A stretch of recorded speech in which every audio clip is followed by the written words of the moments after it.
Hey everybody, Baja Brighton here. Welcome to the channel. Today I have some news that you might typically see on a different Mexico YouTube channel. We are talking about FMMs, specifically what you need to do as a permanent resident or a temporary resident when entering or leaving Mexico by plane. Things are in flux at INM. I'm going to share how things work right now in 90% of airports and also how things are changing. Here's a hint. Paper is going away, electronic records are taking over.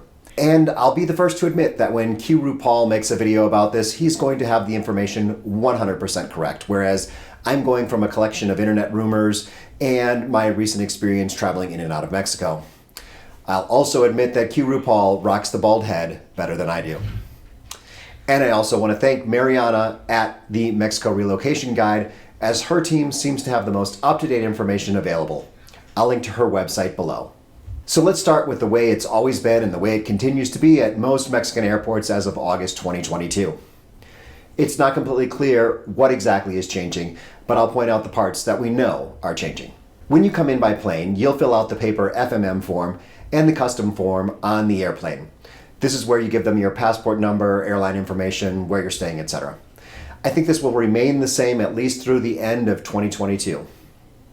If you're a tourist, the immigration agent will stamp your piece of paper, write in the number of days that you're allowed in the country, and hand you back the bottom piece of the form. You need to keep this form with you and present it when you leave the country. If you lose this form, you'll need to buy a new one at the airport for about $30 US. The airline ticket agent staples this to your ticket so that you can leave the country. If you're a temporary or permanent resident, on the way into the country, you'll just fill out the top half, write RT or RP at the top. The immigration agent should do this for you, but I've been told it's good to do it yourself too. And when you leave the country by air, you'll need to go to the INM office at the airport, where those tourists who lost their FMM paper are waiting in line to buy a new one. Yours is free. You show them your residency card, fill out the bottom of the form, and they'll stamp it so that you can give it to the ticket agent and leave the country. So let's get to the change. The paper copy that tourists keep is going away. It's already that way in 2 or 3 airports. Instead, the immigration agent will stamp your passport and write the number of days that you're allowed to stay in Mexico into your passport. As a resident, I've been told that you still need to go to the INM office so they can electronically capture that you're leaving the country when you're leaving by air.